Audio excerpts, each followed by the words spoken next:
Вуйко пішта, міліцішта. Вуйко пішта в ліс пішов, чудо паличку найшов. Партічкаста, чорно-біла, вона на корчові висіла. Нараз велася в очі й угинь посеред ночі. «Се Господь дає ми знак», – собі шепнув неборак.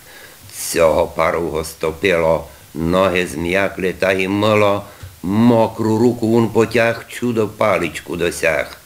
Та й дівку перший раз у страхові вон пов'яз, дар свій пазуху задів, такою от страху замлів.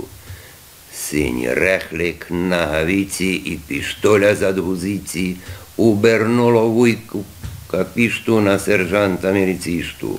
Довку з пішта наш заслаб і погнилий каралап.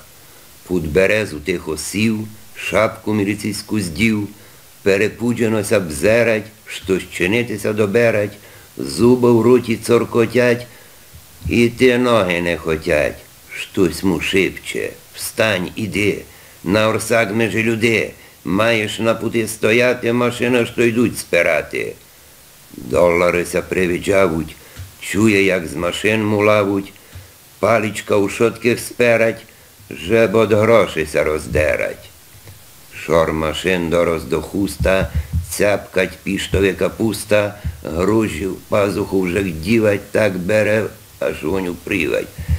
Ай, бо ще муся малить, гривня вже з гати строчить.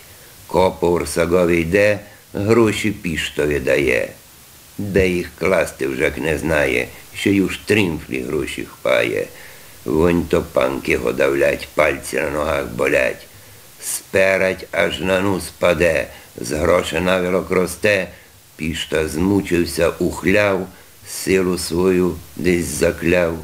Рендяша на возі спер, сперед куньмися простер, голову у асфальт дуркнув, стулив очі і не муркнув. Час минув, прийшов до тями, нуч, улізать вони з ями, ліс довкола віхор дує, щось у сьому не штимує. Де глота?